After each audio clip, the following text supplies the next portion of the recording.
Cierra los ojos. Escucha.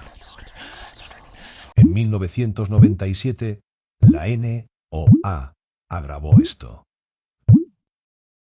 Es de origen biológico, pero es más potente que cualquier animal conocido.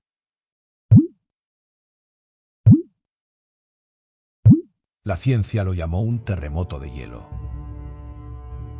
Pero los únicos testigos en la zona reportaron otra cosa.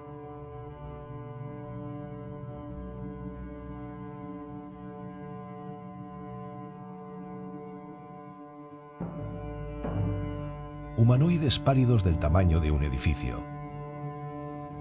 Criaturas que no deberían existir. ¿Es esta la fuente del sonido?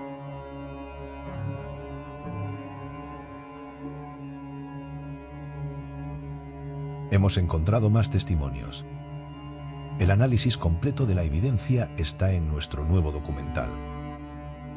Comenta #Sonido del abismo si crees que hay algo ahí abajo.